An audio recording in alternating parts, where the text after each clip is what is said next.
ఆంధ్ర రాష్ట్ర మాజీ ముఖ్యమంత్రి వర్యులు వైఎస్ఆర్ కాంగ్రెస్ పార్టీ అధ్యక్షులు మా అందరికీ ప్రాణప్రదాత దళిత బలహీన వర్గాలకు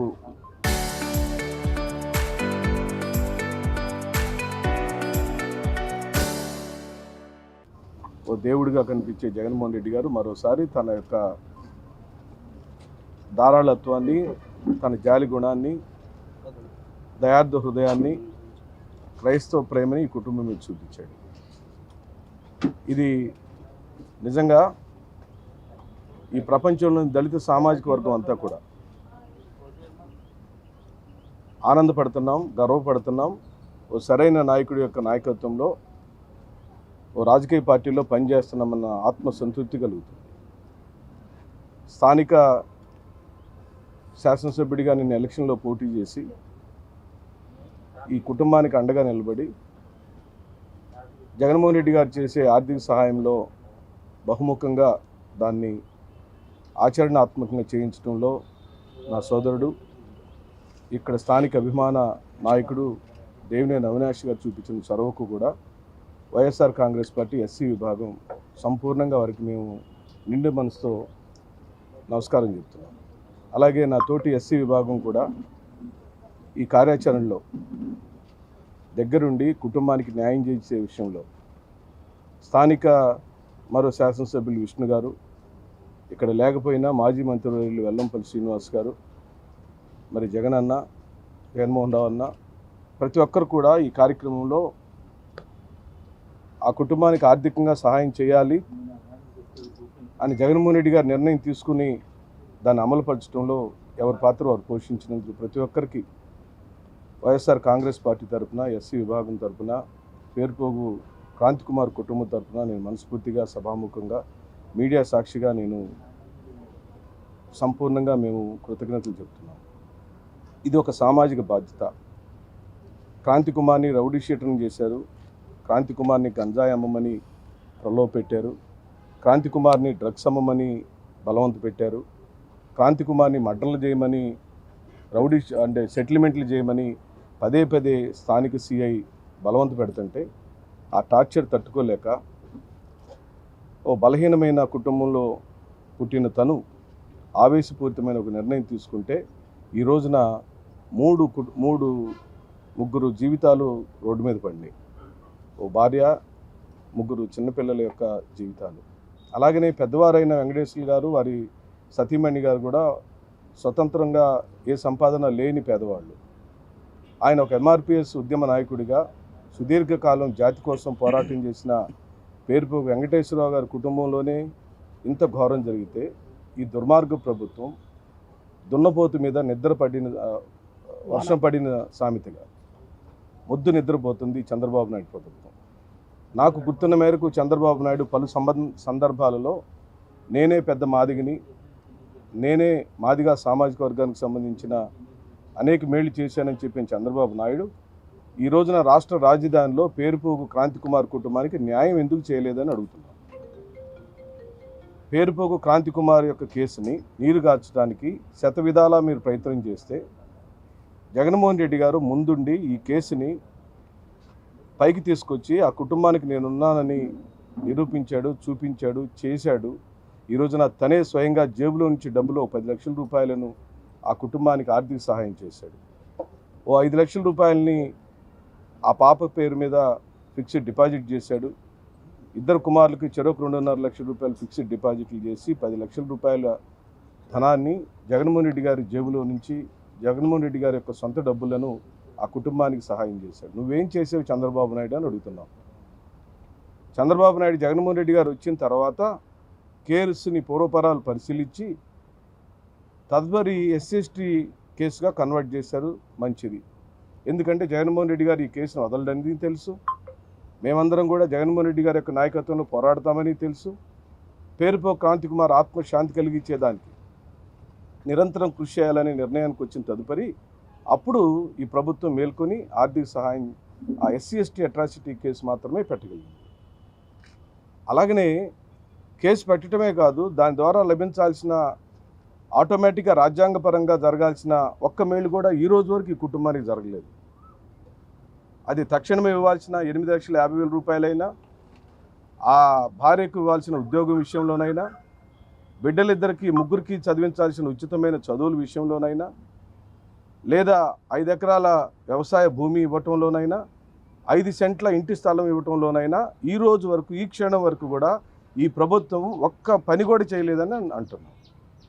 మీరు ఇప్పటికే ఈ రాష్ట్రంలోని దళితులను ఊచకోతకు ఇడుస్తూ ఎక్కడ బట్టినా మాలల్ని, మాదిగల్ని ఊర్లో నుంచి వెలివేయటం, సంఘ బహిష్కరణలు చేయటం, గ్రామాల్లో నుంచి తరిమివేయటం, మడ్రలు చేయటం, మానభంగాలు చేయటం, ఇదిగో ఇలా లాకప్ డెత్లు చేయటం, ప్రతి ఒక్కరిని మా వాళ్ళని టార్గెట్ చేశారు.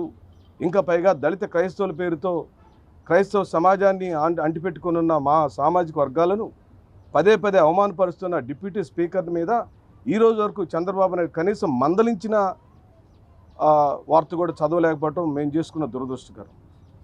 చంద్రబాబు నాయుడికి స్వతహాగానే దళిత సామాజిక వర్గం అన్నా, మాలలన్నా, మాదిగలన్నా ఏహేభావం ఉన్నదని, ఆయనకి మేమంటే నచ్చదని, మా దగ్గర వాసన వస్తుందని, మాకు చదువుకోవటం రాదని, మేము దేనికి పనికిరామని, ఓ చింతమనేని ప్రభాకర్ ఏమో మీకెందుకురా రాజకీయాలు అన్నాడు.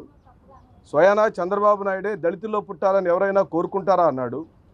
అలాగనే ఆనాటి క్యాబినెట్లో మంత్రి అయిన ఆదినారాయణ రెడ్డి ఏమో మీకెందుకురా రాజకీయాలు, మీకు చదువుకోవటం రాదు, మీ దగ్గర వాసన వస్తుంది అని ఆ రోజు మాట్లాడితే కూడా ఒక్కరి మీద కూడా చర్య తీసుకుని చంద్రబాబు నాయుడు మాకు మేలు చేస్తాడంటే మేమేమీ నమ్మటం లేదు. మీరు దళిత క్రైస్తవుల పేరుతో అవమానపరిచిన, రఘురామకృష్ణరాజుతో మమ్మల్ని అవమానకరంగా మాట్లాడిన దానికి సరైన సమాధానం సరైన ప్లాట్ఫామ్లలో వైఎస్ఆర్ కాంగ్రెస్ పార్టీ చెప్పే తీరుతుంది. ఈరోజు నేను ఈ బాధిత కుటుంబం ముందు నుండి పేరుపోగు క్రాంతి కుమార్ చనిపోయేటప్పుడు తాను దళితుడినని మెడలో ఉన్న సిలువను చూపిస్తూ నేను ఈ కులంలో పుట్టడమే చేసిన మహాపాపమని ప్రకటించాడు కదా. ఇంకా మీకు మేలుకొల్పలేదా? ఇంకా మీకు సిగ్గు రాలేదా? ఈ రాష్ట్రంలోని దళిత బలహీన వర్గాలు క్రైస్తవత్వం పట్ల ఎందుకు ఆకర్షితులయ్యారు అనే అంశాన్ని చర్చించుకుందామంటే బహిరంగంగా బెజవాడ బెంచ్ సర్కిల్కి రమ్మనండి. మేము మా సామాజిక వర్గాలు దళిత క్రైస్తవులుగా ఎందుకు మారాల్సి వచ్చిందో, ఎందుకు సామాజిక వర్గాల పట్ల దళితులకి క్రైస్తవత్వం పట్ల ఎందుకు ఆకర్షితులయ్యారో చర్చిద్దామంటే చర్చిద్దాం. అనేక అంశాలు చర్చిద్దాం. గొడవల్లోకి ఎందుకు రానివ్వలేదు, 2 క్లాసుల పద్ధతులు ఊర్లో ఎందుకు ఉన్నాయో, కులాల పేరుతో మీరు కాస్ట్ సర్టిఫికెట్లు ఇచ్చేటప్పుడు ఏ విధంగా విచక్షణ చూపిస్తారో, మమ్మల్ని ఎందుకు ఇళ్లలోకి రానివ్వరో, మాతో ప్రేమ వివాహాలు ఎందుకు చేసుకోరో, పొరపాటున ప్రేమ వివాహాలు ఎక్కడైనా చేసుకుంటే ఆ పెళ్లి చేసుకున్న దళితుల్ని నరికి చంపిన ఉదంతాలు ఈ రాష్ట్రంలో చూసాం, పక్క రాష్ట్రంలో చూసాం కదా. కుల ప్రాతిపదిక మీదనే ఈ రాష్ట్ర రాజకీయాలు ఉండినప్పుడు మతాల పేరుతో మీరు వైఎస్ఆర్ కాంగ్రెస్ పార్టీని కానీ జగన్మోహన్ రెడ్డి గారిని కానీ బలహీనపరచాలి అనుకుంటే చంద్రబాబు నాయుడు తపస్సు చేసిన, తల్లకిందులుగా తపస్సు చేసిన, పవన్ కళ్యాణ్ ఎన్ని వేషాలు వేసినా, లేదా డిప్యూటీ స్పీకర్ ఎంత వితండవాదాలు చేసినా మేమైతే జగన్మోహన్ రెడ్డి గారిని వదిలిపెట్టే ప్రసక్తి లేదు. ఈ రాష్ట్రంలోని మాలలో మాదిగలకు ఈ భూమి ఉన్నంతకాలం వైఎస్ జగన్మోహన్ రెడ్డి గారి కుటుంబాన్ని వదిలే ప్రసక్తి లేదు. మీరందరూ కూడా అడగచ్చు, దళితులకు ఎందుకయ్యా వైఎస్ఆర్ కుటుంబం అంటే అంత ప్రేమ అంటే 80వ దశకంలోనే దళిత సామాజిక వర్గాన్ని ఇంట్లో పెళ్లి చేసుకున్న ఘన చరిత్ర వైఎస్ఆర్ కుటుంబానిది. దళితులకు 5గురికి మంత్రి పదవులు ఇచ్చిన చరిత్ర వైఎస్ఆర్ కాంగ్రెస్ పార్టీ జగన్మోహన్ రెడ్డి గారిది. దళిత మహిళలకు హోంమంత్రి ఇచ్చిన చరిత్ర జగన్మోహన్ రెడ్డి గారిది. ఉప ముఖ్యమంత్రి పదవి ఇచ్చింది జగన్మోహన్ రెడ్డి గారు. దళితులకి మీరేమిచ్చారయ్యా? నువ్వేమో ముఖ్యమంత్రిగా ఉన్నావు, నీ దత్తపుత్రుడినేమో ఉప ముఖ్యమంత్రిగా చేసుకున్నావు. మాకేమిచ్చావు? గుండు 0 ఇచ్చావు, ఒక మాలకి ఇచ్చావు, ఒక మాదికి ఇచ్చావు కదా.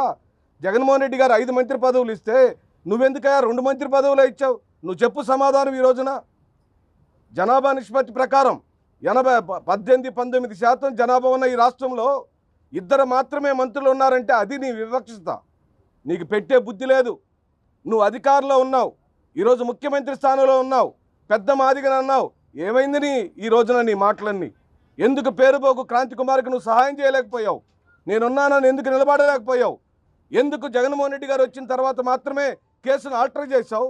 ఎస్సీ ఎస్టీగా ఇప్పుడు ఎందుకు నీకు కనపడింది అని అంటే జగన్మోహన్ రెడ్డి గారు వచ్చాడు కాబట్టి. అంటే జగన్ అనేవాడు నీకు నీ వెనకాల పడే హీరో.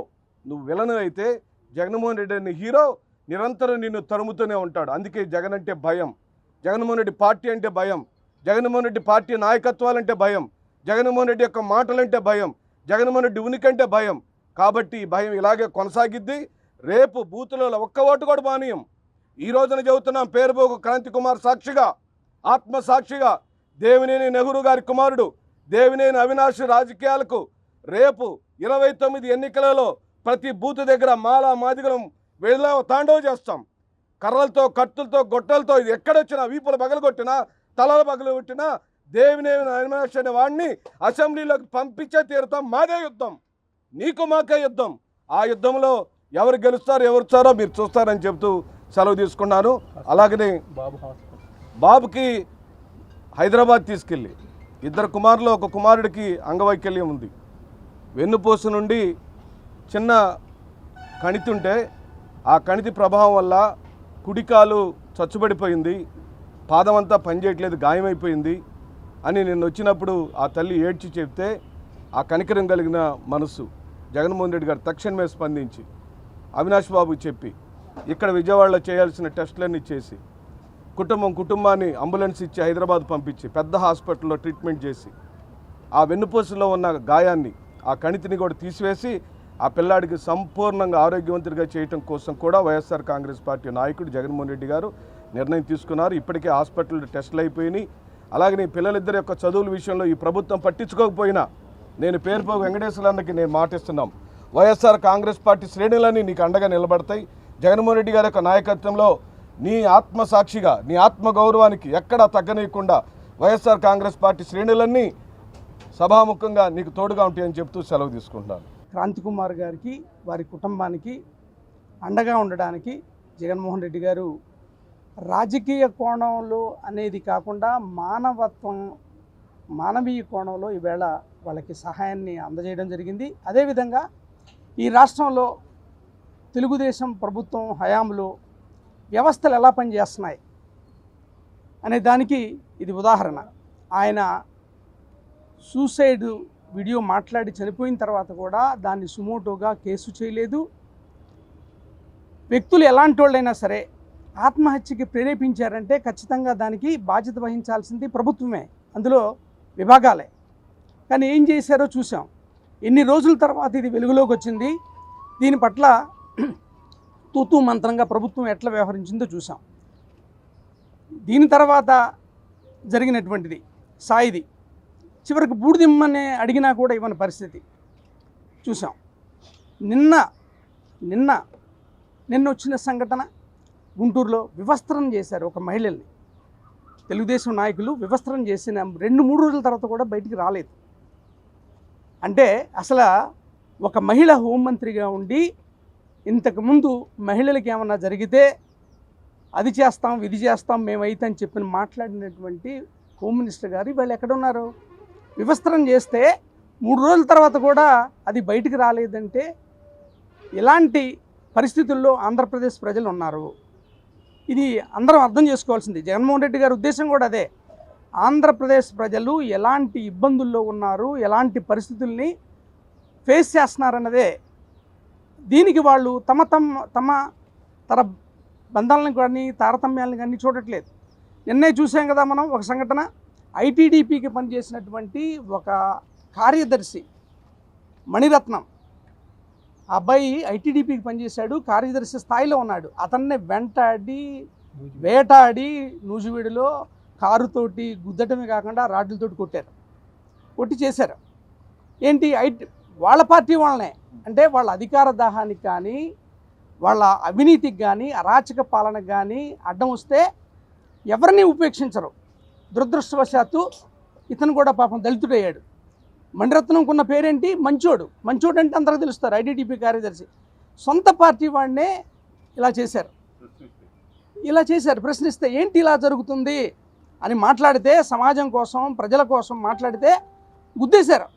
నిన్న దురదృష్టవశాత్తు మన నందిగాంలో కూడా ఒక బీసీ నాయకుడు, గత 2 దశాబ్దాలుగా పార్టీకి పనిచేస్తున్నటువంటి నాయకుడు, విప్పు ముందు నందిగామ ప్రజాప్రతినిధి ప్లస్ విప్పు ముందు పెట్రోల్ పోసుకొని ఆత్మహత్య చేసుకోపోయాడు. దీన్ని బట్టి మీరు అర్థం చేసుకోవాల్సిందంటే పాము తన పిల్లల్ని కూడా తినేస్తుంది. అలాగే వాళ్ళ అధికార మదానికి, అరాచకానికి, అవినీతికి అడ్డం వస్తే నీతమ పర భేదాలు ఉండవు. దురదృష్టవశాత్తు వీళ్ళంతా ఎవరయ్యారు? నేను అతను బీసీ నాయకుడు అయ్యాడు, మణిరత్నం ఎస్సీ అయ్యాడు. వైఎస్ఆర్ కాంగ్రెస్ పార్టీ బాధ్యత కలిగ పార్టీగా, ఈ రాష్ట్రం పట్ల బాధ్యత ఉన్న వ్యక్తిగా జగన్మోహన్ రెడ్డి గారు వేటిని వదలకుండా ప్రజలకు తెలియజేస్తున్నారు. వ్యవస్థలను ఏ విధంగా ధ్వంసం చేస్తున్నారు, శాంతి భద్రతలకు సంబంధించినవే కదా ఇవన్నీ, ఎలా చేస్తున్నారనే దానికి ఇది ఒక ఉదాహరణ. రాజకీయాని కోసము ఇంకోటి కాకుండా మేము ఏం చేయగలం, జగన్మోహన్ రెడ్డి గారు ఏం చేయగలరు ఇలాంటి కుటుంబాలకి అనే ఉద్దేశంతో ఇవన్నీ చేసాం. ఆర్థిక సహాయం కాదు, ఆ పిల్లలకు సంబంధించిన ఆరోగ్యానికి సంబంధించిన వైద్య సహాయం కూడా ఇస్తామని మాట ఇచ్చారు. ప్రజలందరూ అర్థం చేసుకోవాల్సిందిదే, వాళ్లకున్న అనుభవాన్ని మొత్తాన్ని వ్యవస్థలు నాశనం చేయడానికి, ప్రజల్ని భయభ్రాంతులు చేయడానికి, చివరికి వాళ్ళని ప్రశ్నిస్తున్న వాళ్ళ పార్టీ వాళ్ళని కూడా ఏమైనా చేయడానికి వెనుకాడట్లేదు. రెడ్ బుక్ రాజ్యాంగానికి ఇంతకన్నా మంచి ఉదాహరణ లేనే లేదు. ప్రజలు ఖచ్చితంగా దీనికి తగిన విధంగా బుద్ధి చెబుతారు. బాధ్యత గల ప్రతిపక్ష పార్టీగా, 40% ఓటు ఉన్న పార్టీగా ఖచ్చితంగా మేము దీని మీద పోరాటాలని ఆపం. జగన్మోహన్ రెడ్డి గారు వారి పట్ల చూపించిన ప్రేమకి గాను వాళ్ళ పిల్లలకు ఆర్థిక సహాయం చేయాలని, ఆరోగ్యపరంగా అన్ని విధాలు అండగా ఉండాలని చెప్పి జగనన్న నిర్ణయించుకున్నప్పుడు ఇవాళ మా అందరినీ అవినాష్ అన్న అధ్యక్షతన ఇక్కడ పంపించి వాళ్ళకి చెక్కులు పంపిణీ చేశారు. ఆడపిల్లకి, ఇద్దరు మగ పిల్లలకు కూడా. ఎన్ని చేసినా ఆ కుటుంబానికి జరిగిన అన్యాయం అయితే మనం ఎవరూ తీర్చగలిగే పరిస్థితులు కూడా కాదు. కానీ ఇక్కడ తారతమ్యం, వ్యత్యాసం గమనిస్తే చంద్రబాబు నాయుడు గారు సాయి కుమార్ గారు వాళ్ళ ఆ బాబు వాళ్ళ అమ్మగారిని పిలిచి కూడా కుటుంబ సభ్యులను పిలిచి మాట్లాడడం జరిగింది. అదే సిఐ బాధితుడు కూడా ఇతను క్రాంతి కుమార్ కూడా ఇంతవరకు ఆ కుటుంబాన్ని దగ్గరికి మైకు దొరికితే ఎగిసిపడే దళిత హోమ్ మినిస్టర్ అని చెప్పుకునే ఒక మహిళా హోమ్ మినిస్టర్ గారు మాట్లాడిన సందర్భం కానీ, ఆ కుటుంబానికి పరామర్శించడం కానీ, అదే వెంకటేశ్వరరావు అన్న గతంలో కూడా చెప్పారు, డైరెక్ట్ జగనన్నకే చెప్పారన్న 19లో మాకు తెలిసో తెలియకో 24లో సపోర్ట్ చేశాను, కానీ వాళ్ళు అనుభవిస్తూ ఉన్నాను, ఖచ్చితంగా బాధపడతా ఉన్నామన్నాను. మరి మీకు సపోర్ట్ చేసి మీతో నిలబడిన వ్యక్తిని వాళ్ళ కుమారుడు చనిపోతే ఒక సిఐ అతని పట్ల దాష్టీకంగా వ్యవహరించితే మీరు పట్టించుకోకపోగా, మీడియా దొరికితే హావభావాలు వ్యక్తం చేస్తూ మాట్లాడే హోమ్ మినిస్టర్ గారు మాత్రం ఇంతవరకు నిక్కి చూసింది లేదు, మాట్లాడింది లేదు. ఇక చంద్రబాబు నాయుడు గారికి దళితుల పట్ల ఉన్న వివక్ష మనం అందరం చెప్పదగింది కూడా కాదు. ఎందుకంటే ఆయన మొదటి నుంచి కూడా దళితుల పట్ల ఆయన ఒక చిన్న చూపు భావంతో ఉన్నాడు, ఎప్పుడు ఓట్లుగా చూస్తూ ఉంటాడు. చంద్రబాబు నాయుడు గారు ఈ రాష్ట్రంలో ఎట్లా ఉన్నాడంటే, ఈ రాష్ట్రంలో ఒక 5 ఏళ్ళు పంట పండించవచ్చు, ఆ సంపద అంతా దోసుకోవచ్చు, అంటే వ్యవసాయం అన్నమాట, రాజకీయ వ్యవసాయం చేస్తూ ఉన్నాడు చంద్రబాబు నాయుడు గారు. ఈ రాష్ట్రంలో సంపద అంతా కూడా దోచుకోవచ్చు. 5 సంవత్సరాల్లో ఇచ్చిన హామీలు, అంటే చంద్రబాబు నాయుడు గారిని ఎప్పుడు గమనించండి, 20 సంవత్సరాలు ముఖ్యమంత్రిని 4 సార్లు అని చెప్తా ఉన్నాడు కదా, ఇచ్చిన హామీ మళ్ళీ రిపీటెడ్గా ఇవ్వరు. ఒకరు 4 హామీలు ఇస్తే దానికి రిలేటెడ్గా కాకుండా ఇంకో 10 హామీలు, అంటే ప్రతిసారి కూడా పెంచుకుంటా ఇంకా 4 అదనం చెప్పుకుంటా, అంటే గత పాలనని మళ్ళీ కొనసాగిస్తాననే పరిస్థితి జగన్మోహన్ రెడ్డి గారి లాగా, రాజశేఖర రెడ్డి గారి లాగా చెప్పలేడు. ఎందుకంటే ఈ హామీలు నెరవేరవు కాబట్టి. ఇప్పుడు ఇచ్చిన హామీలు కూడా అలానే ఉన్నాయి. రాష్ట్రం అంతా కూడా నరమేధం, నరకడం, చంపడం, కొట్టడం, తిట్టడం ఇలాంటివి జరుగుతూ ఉంటే మాత్రం చంద్రబాబు నాయుడు గారు ప్రశాంతంగా నిద్రపోతూ ఉన్నారు. ఆయన అడ్డం పెట్టుకొని పబ్బం గడుపుకుంటా ఉన్న మరి పవన్ కళ్యాణ్ గారు కావచ్చు, వాళ్ళ కుమారుడు లోకేష్ కావచ్చు. లోకేష్ ఏదో చెప్తా ఉన్నాడు, అంటే గతంలో చంద్రబాబు నాయుడు గారు ముఖ్యమంత్రిగా ఉన్నారు, ఇప్పుడు లోకేషే ముఖ్యమంత్రి, షాడో ముఖ్యమంత్రిగా పనిచేస్తూ ఉన్నాడు, సకల శాఖలకు ఆయనే ముఖ్యమంత్రిగా పనిచేస్తూ ఉన్నాడు. కాబట్టి ఆయన ఏం చెప్తే అది నడవాలి. అందుకే ఇది రాష్ట్రంలో ఈ నరమేధం నడుస్తూ ఉంది. చంద్రబాబు నాయుడు మరి గతంలో చేసిన దానికంటే లోకేష్ పెత్తనం తీసుకున్న దానికి తర్వాత 3 దారుణంగా మరి దిగజారిపోయారు. ఇవాళ మహిళల పట్ల అయితేనేమి, చిన్నపిల్లల పట్ల అయితేనేమి, జ్ఞానేశ్వర్ అనే ఒక పిల్ల అయితే 35 రోజులు నాకు పరిజ్ఞానం ఉంది, టెక్నాలజీ, నేను విజనరీ అని చెప్పుకుని ఒక పాపను కనిపెట్టలేకపోయాడు మహానుభావుడు. మరి ఇంకెప్పుడు కనుక్కుంటారో నాకైతే తెలియదు. కానీ అలాగనే ఈ రాష్ట్రంలో జరుగుతున్న ఏ ఒక్క విషయం పైన చంద్రబాబు నాయుడు గారు మాట్లాడడం. ఒక షూటింగ్ పెడతాడు, షూటింగ్ పెట్టి ఆ షూటింగ్లో ఒక 5,000 10,000 వాళ్ళకి ఇవ్వడం, ఆ షూటింగ్ చేపల కూర ఉండడం, టీ పెట్టడం, ఇలాంటివన్నీ తగిలించుకొని ఒక 5,000 రూపాయలు వాళ్ళకి ఇవ్వడం. ఈయన మాత్రం 1,50,00,000 ఖర్చు రాసుకుంటా ఉంటాడు. ఈయన వెళ్ళినందుకు 1,50,00,000 ఖర్చు, టీ పెట్టిన వాళ్ళకి వాళ్ళ ఇంటికి వెళ్ళినందుకు 5,000 10,000 ఇస్తూ ఉంటాడు. అంటే రోజు ఒక షూటింగ్ మోడ్. అంటే పవన్ కళ్యాణ్ గారు ఆగిపోయాడు కాబట్టి ఆ షూటింగ్ మూడ్ అంతా ఈయన నడుపుతా ఉన్నాడు, నువ్వు ఆగు నేను చేస్తాలే అని చెప్పి. అలాగనే ఈ రాష్ట్రంలో హడావుడి పబ్లిసిటీ తప్ప రాష్ట్ర ప్రజలకు ఉపయోగపడింది ఏమీ లేదు. ఇచ్చిన హామీలన్నీ గాలికి వదిలేశారు. రాష్ట్రంలో సంపద అంతా దోసుకునే పనిలో బిజీగా ఉండి ఆ సంపద అంతా కూడా దేశ విదేశాలకు తరలించి అక్కడ దాచుకునే పనిలో లోకేష్ కావచ్చు, పవన్ కళ్యాణ్ కావచ్చు, చంద్రబాబు నాయుడు గారు కావచ్చు, వీళ్ళందరూ బిజీ అయితే ఈ మరి గ్రౌండ్ స్థాయిలో ఎమ్మెల్యేలు ఎంపీలు మాత్రం వాళ్ళ ఇష్టానుసారంగా ప్రవర్తించి తిట్టడం, కొట్టడం, నరకడం, చంపడం అన్నట్టుగా కార్యకర్తలు అన్నట్టు సొంత పిల్లలను కూడా పాము సొంత పిల్లలను కూడా కాటేస్తుందని ఇవాళ సొంత వ్యక్తులను కూడా చంపుకునే స్థితికి పడిపోయారు వాళ్ళు. అంటే రేపు రానున్న రోజుల్లో ప్రజలు గమనిస్తూ ఉన్నారు. ఖచ్చితంగా ఇలాంటి పాలనకి శరమగీతం పాడి ఖచ్చితంగా రానున్న రోజుల్లో జగన్మోహన్ రెడ్డి గారు లాంటి మంచి వ్యక్తి, ఆయనకు ఒక నిజంగా మానవ స్పందన అంటే మనిషి పట్ల ఆయన ఉండే వ్యవహార శైలి మా అందరికీ తెలుసు, మేము అందరం కూడా చూసాం. ఎందుకంటే చెలించిపోతాడు. ఆ కుటుంబం గురించి ఇట్లా రౌడీ షీట్ అంట అదంట ఇదంట అని చెప్తా అంటే ఒకటే అన్నాడు ఆయన, ఆ కుటుంబంలో పెద్ద దిక్కు కోల్పోయారు, ఆ కుటుంబానికి భరోసా అవసరం, మనం వెళ్ళాల్సిందే, ఎవడెన్నన్నా అనుకోండి అన్నారు. తీరా చూస్తే మరి అక్కడ సాయి కుమార్ కావచ్చు, ఇక్కడ మరి క్రాంతి కావచ్చు, వీళ్ళ విషయంలో జగన్మోహన్ రెడ్డి గారు తీసుకున్న నిర్ణయాల తర్వాతనే చంద్రబాబు నాయుడు గారు వైఖరి మార్చుకొని అయ్యో ఏదో జరిగిపోద్ది అని చెప్పి, అంటే రాష్ట్రంలో ఈ పాలన ఎలా చేయాలని చెప్పి జగన్మోహన్ రెడ్డి గారు చూపిస్తూ ఉంటే వీళ్ళు మాత్రం జగన్మోహన్ రెడ్డి గారిని ఫాలో అవుతూ ఆయన ఎక్కడికి వెళ్తున్నాడంటే అక్కడ ముందస్తు చర్యలుగా మనం ఏం చేయాలని నిర్ణయాలు తీసుకునే పరిస్థితికి, సీనియర్ కదా 40 సంవత్సరాలు 4 సార్లు ముఖ్యమంత్రి, ఈయన ఈ సీనియర్టీ అంతా కూడా ఎందుకు ఉపయోగపడతా ఉందంటే జగన్మోహన్ రెడ్డి గారు చెప్పే పాలన కొనసాగిస్తూ ఉన్నారు. కాబట్టి మీరందరూ కూడా గమనించాల్సింది ఏంటంటే ఈ రాష్ట్రంలో జరుగుతున్న దమనకాండం మనందరం కూడా గమనిస్తూ ఉన్నాం. కాబట్టి ఈ నియోజకవర్గంలో ఇందాక అన్నట్టుగా ఈ నియోజకవర్గంలో ఖచ్చితంగా అవినాష్ అన్నను గెలిపిస్తాం. ఖచ్చితంగా మరి నా కోరికైతే దేవుడు జగనన్న రూపంలో మినిస్టర్గా కూడా చేయాలని కోరుకుంటా ఉన్నాను. ఎందుకంటే మా సొంత అన్నలాగా ఈ విషయాన్ని అంతా కూడా ఆయనే ఫాలోఅప్ చేస్తూ పొద్దున్న లేస్తే అన్న ఇవాళ ఈ విషయం ఉంది, ఇవాళ మనం క్రాంతి వాళ్ళ ఇంటికి వెళ్ళాలి, మీరు అందరు రండి. ప్రతి విషయం ఎవరన్నా కాసేపు అలసట తీసుకుంటారు, టైం అంటే టైం, పద్ధతి అంటే పద్ధతి, వెళ్ళాలంటే వెళ్ళటమే. నిరంతరం యంగెస్ట్ నిరంతరం శ్రమించే వ్యక్తిని ఎమ్మెల్యేగా చేసుకునే దాంట్లో మా వంతు మందిని ఎక్కడ కూడా వెనకాడం తగ్గం కూడా. ఖచ్చితంగా జగనన్న ముఖ్యమంత్రిని చేస్తాం, అన్నీ కూడా ఎమ్మెల్యేని చేసుకునే పరిస్థితుల మీద ఎక్కడ రాజీ పడకుండా ఇలాంటి సపోర్ట్నిచ్చే వ్యక్తులందరినీ కూడా గెలిపించుకొని మళ్ళీ వైఎస్ఆర్ కాంగ్రెస్ పార్టీ 29లో అధికారం చేపడుతుంది, సస్యశ్యామలంగా మళ్ళీ రాష్ట్రం ఉంటుందని చెప్పి తెలియజేస్తూ సెలవు తీసుకుంటాం.